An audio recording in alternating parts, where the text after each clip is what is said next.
Selama 2 tahun terakhir, Jalan Pudak Batu Bulan Gianyar kerap digenangi air akibat bocornya drainase, sehingga mengganggu kenyamanan warga yang melintas. Untuk mengantisipasi hal itu, pemerintah dianjurkan memakai box culvert sebagai tempat aliran air.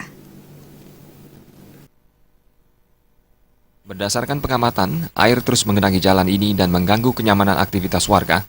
Drainase yang terlalu dangkal serta adanya timbunan sampah mengakibatkan air meluap. Kondisi ini sudah terjadi sejak 2 tahun silam. Sampai saat ini, belum ada upaya perbaikan dari instansi terkait. Drainase yang rusak sering dibersihkan oleh pihak PU, namun luapan air tetap saja meluber di bahu jalan. Kecelakaan pun kerap terjadi di jalur ini akibat jalan licin.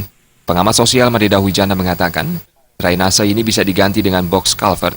Selain pemasangannya lebih mudah, juga lebih luas, sehingga banyak menampung air dibandingkan drainase dari batu kali yang mudah rusak. Jalan yang terus digenangi air juga membuat jalan raya cepat rusak. Untuk itu pemerintah harus sigap melakukan perbaikan.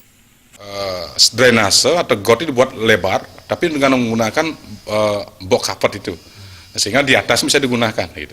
Karena box culvert itu sangat cocok digunakan ketika satu areal jalan itu kita membutuhkan luas jalan optimal, tetapi jalan itu tidak bisa dikembangkan. Oleh karena itulah menggunakan box culvert sehingga nanti aliran air tetap di bawahnya bisa mengalir dengan baik.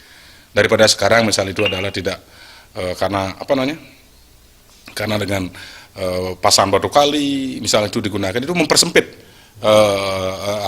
ruas drainase. Warga berharap pemerintah Kota Gianyar segera melakukan perbaikan untuk mengurangi resiko kecelakaan dan menghapus pemandangan kumuh di area ini. Jaya Kusuma dan Sufiatna, Bali.